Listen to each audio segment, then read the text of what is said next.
कोई चीज छिपती नहीं है। आजकल इंटरनेट का जमाना है।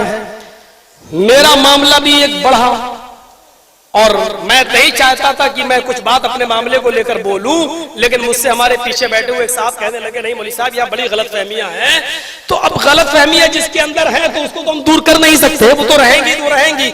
लेकिन तसव्वुर कीजिए मेरे भाइयों कि इतनी जल्दी इंटरनेट का जमाना है और मैं शुक्रगुजार हूं बनारस की जमात का, मैं शुक्रगुजार हूं वहां के लोगों का।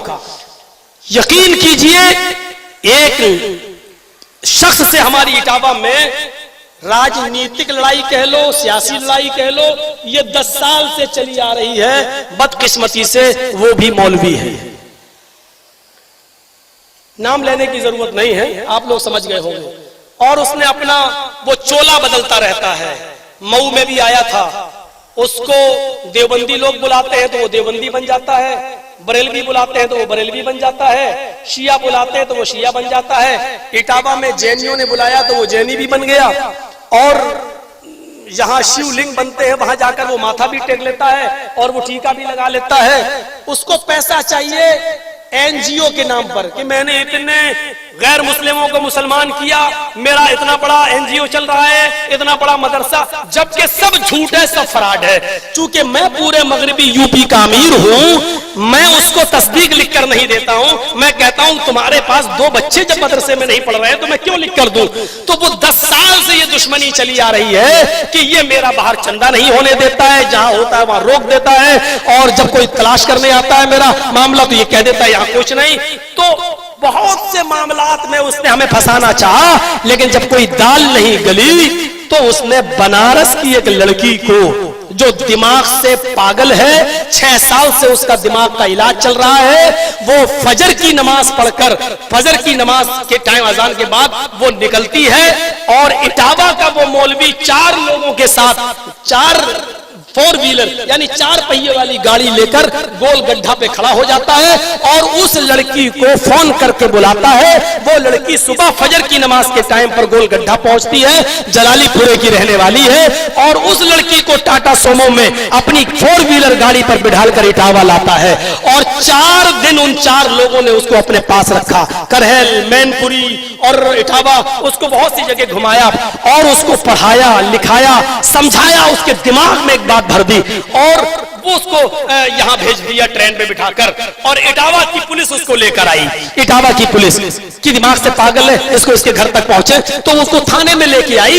जब जैतपुरा थाने में लेके आई तो वो 4 दिन में बहुत वो सीख चुकी थी और 4 दिन में सीखने के बाद उसने जैतपुरा थाने में हमारे खिलाफ FIR दर्ज की कि मौलाना जर्जीस मेरे घर आए 19/11/2015 को और उन्होंने मेरा जबरदस्ती मुंह पकड़ा दिन में 2 बजे और मेरे साथ गलत काम किया। लेकिन अल्लाह जज़ाए खैर दे उसके माँ बाप को। उस लड़की को एक तरफ बिठाल कर जब उसके माँ बाप को बुलाया तो उसके माँ बाप से पूछा कि तुम मौलाना जर्जीस को जानते हो? उन्होंने कहा कि हाँ, जलसा करने आते हैं, मैं जानता हूँ, मशहूर आदमी है। कहा नहीं, तुम्हारे घर कभी आए? कहा नहीं, हमारे घर तो नहीं आए। कहा तुम्हारी लड़की बोल रही है कि मेरे घर पे आए और 2 बजे दिन में 19/11/2015 को मेरे साथ गलत काम किया। तो कहने लगे साहब वो तो दिमाग से पागल है, वो तो कई दिन घर से भाग जाती है और कई मर्तबा भागी है। अभी भी देखिए 4-6 दिन से गायब थी और मैंने इसलिए FIR नहीं की कि वो तो उसकी आदत है चली जाने की। हम मौलाना जर्जीस को बिल्कुल बेकसूर मानते हैं, वो हमारे घर कभी नहीं आए। ये बाकायदा चार्जशीट पर पुलिस ने लिखा है। लेकिन लड़की के दिमाग में भर दिया या पैसा दे दिया उसको इतना।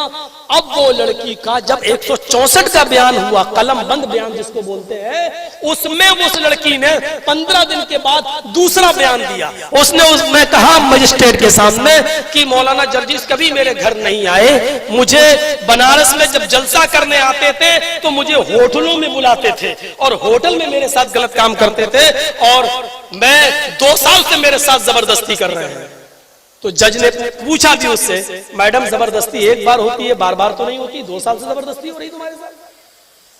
तो कहा नहीं, वो कह रहे हम शादी कर लेंगे और अब शादी नहीं कर रहे हैं। तो बस इस बयान को लिखकर उसने जैतपुरा थाने को अलर्ट कर दिया कि आप जो है तफ्तीश करिए कौन सी होटल थी, कौन सी। अब लड़की से पूछा जा रहा है कि कौन सी होटल थी, किस होटल में तुम गई हो। 2 साल से तुम होटल जा रही हो। तो लड़की का बयान है जो चार्जशीट पर लिखा हुआ है कि मैं होटल जानती नहीं हूँ, पहचानती नहीं हूँ, और अगर मुझे होटल तक ले जाया गया तो मैं होटल पहुंच भी नहीं पाऊंगी। अरे 2 साल से तुम जा रही हो तो होटल नहीं का, नहीं मैं नहीं जानती होटल कौन सी थी, मैं भूल गई।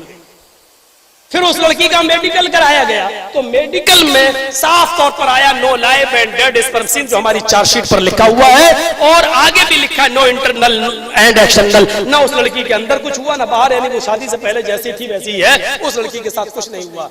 लेकिन मैं अरेस्ट स्टे ले चुका था इन तमाम आधार पर, लेकिन मुझसे मेरा वकील बोला इतना जबरदस्त ग्राउंड, लड़की एफआईआर में कुछ बोल रही है और 164 में ये बोल रही है, होटल का पता नहीं, मेडिकल में। अरे तुम्हें तो खड़े खड़े बेल मिल जाएगी, आ जाओ तुम।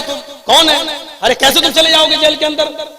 और मैं उस वकील की बातों में आ गया, हालांकि मुझे ना कोई पकड़ रहा था ना कोई गिरफ्तार कर रहा था। मैंने सोचा इस केस को खत्म करें, मुकदमा लड़े और बाइज्जत बरी हो। लेकिन मुझे क्या मालूम था कि ये सारे काम तो ट्रायल में काम आएंगे जब मुकदमा चलेगा।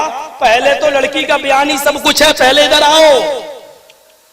और जैसे ही मैंने सरेंडर किया अपने आप को, वो मेरे खिलाफ इतने वकील खड़े हो गए, और पूरा विश्व हिंदू परिषद, बजरंग दल, ये सब आसाराम अंदर जा सकता है तो मौलवी क्यों नहीं जा सकता, ये वो हंगामा ना, दुनिया भर की बातें शुरू हुई। और मैंने अपने पैरों पे खुद कुल्हाड़ी मार ली और सरेंडर होकर मैं अंदर।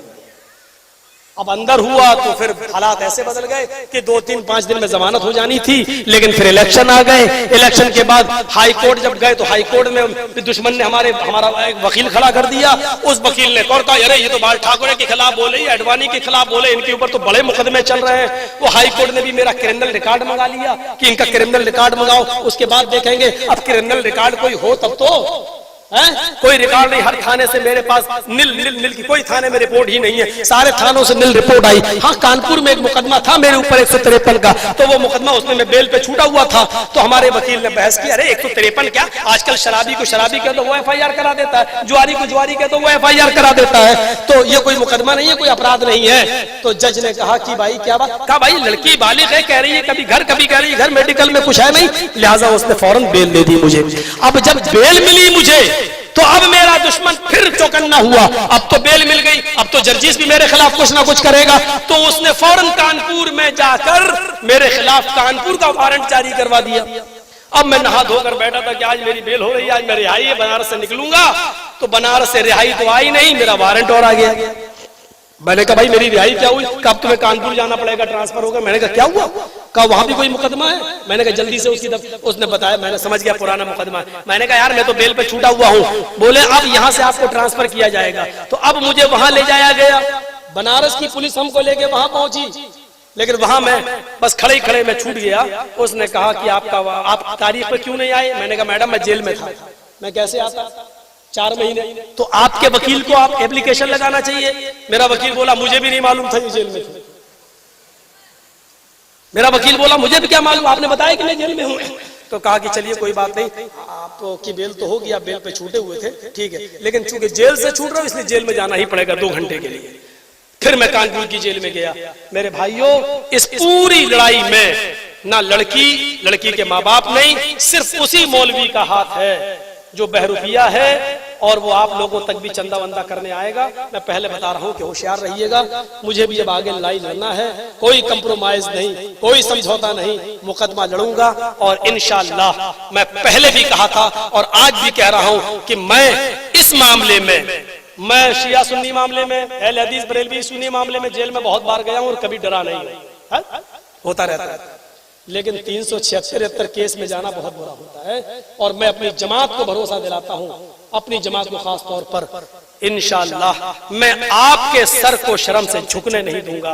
कभी इस तरीके का मामला मेरे साथ इंशाअल्लाह नहीं देखोगे। ये इल्जामात वक्ती तौर पर हैं, कोर्ट में मुकदमा चलेगा, लड़की ना होटल साबित कर पाएगी, ना होटल में एंट्री साबित कर पाएगी, ना उसके घर में हमें कभी कोई बता सकता कि मैं कभी गया हूं, और ना मेडिकल रिपोर्ट में कोई साबित कर सकता है कि मेरा काम किसी होटल में एंट्री नहीं, कभी उस लड़की की शक्ल तक नहीं देखी है। इंशाअल्लाह सच सच होता है और एक दिन ये सूरज की तरह चमकेगा। कुछ बदलियां आती हैं और सूरज को चमकने से रोक देती हैं, लेकिन सूरज फिर चमकता है, बदलियां फिर छटती हैं। वक्ती तौर पर कुछ परेशानियां हैं। बनारस की पूरी जमात ने मेरा साथ दिया।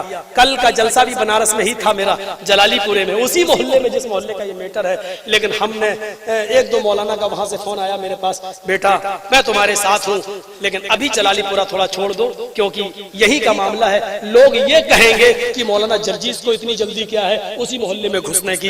बेटा बाद में 1 महीने की बात कर लेना। उनकी बात मुझे भी समझ में आई और मैंने उस जलसे को मुलतवी कर दिया। अब वो रमजान की शब कदर में पहुंच गया है, लेकिन कल की ये डेट मैंने इलाहाबाद में नस्सू पहलवान को हड्डिया के लिए दे दी है और मैं अभी यहाँ से निकल जाऊंगा। तो ये चंद बुनियादी बातें मैंने आपके सामने पेश की है। एक फितना, एक साजिश है और ये किसी के भी साथ हो सकता है। हजरत आयशा इस तहमत से नहीं बच सकी, हजरत यूसुफ अलैहिस्सलाम इस तहमत से नहीं बच सके। मेरे भाइयों, जब कोई आदमी जितने ऊंचाई पर जाता है उसके दुश्मन उसको उतनी ऊंचाई से गिराने वाले भी उतने पैदा होते हैं।